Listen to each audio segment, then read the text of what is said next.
If you understand this concept, it's going to help you a lot with your writing. I call this concept speed traps.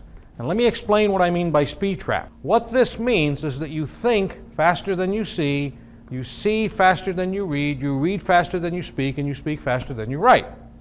Up here, stuck between your ears, is a marvelous computer.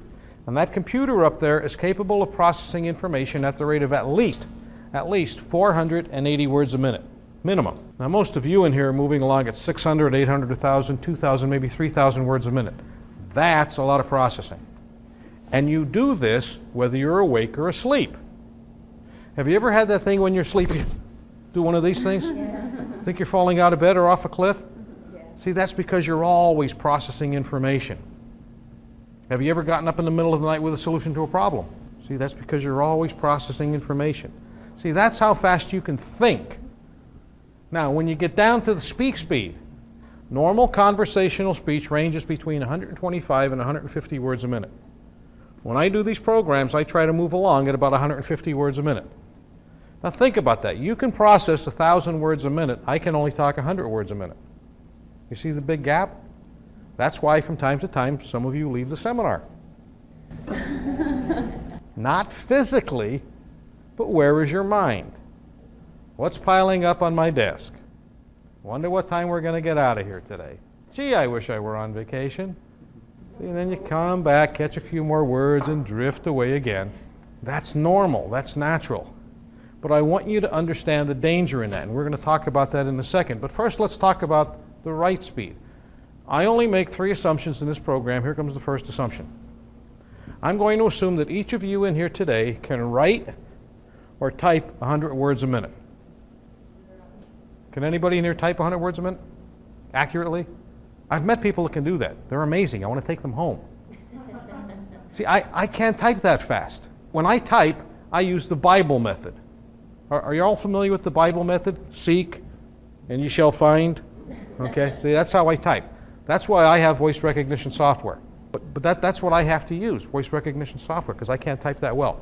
But let's assume right now, all of you can type 100 words a minute correctly. Now, what does that mean? You can think 1,000 words a minute. You can only type 100 words a minute. See the bottleneck we've just created?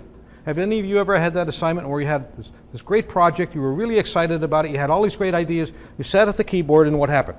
They're gone. That's because of the speed traps. Now, let me take speed traps one level deeper. You're thinking, your brain is moving along at 1,000 words a minute. Do all 1,000 words pertain to your writing assignment? What, a very small portion, maybe 50 or 60? Are you with me on this? So maybe only 50 or 60 actually pertain to your writing assignment. I want you to think about it in these terms. You can think 1,000 words a minute. Only 50 or 60 of those words pertain to your writing assignment. I want you to understand that with the speed traps, up here is your brain. What's stored in your brain?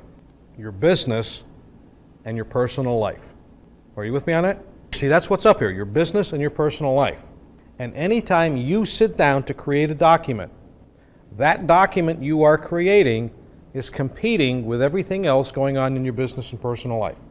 Have you ever started writing something, you're creating an email or a memo or a letter, and all of a sudden you realize you wrote that sentence twice? Has that ever happened to you? See, in other words, your brain is going much faster than your fingers. Now let me take it one level deeper, to the level you really have to understand. Anytime you send somebody a document, that document competes with everything else going on in their business and personal life. So if I'm trying to read your document, that document you sent me, whether it's email or on paper, that document is competing with what's going on in my business and personal life.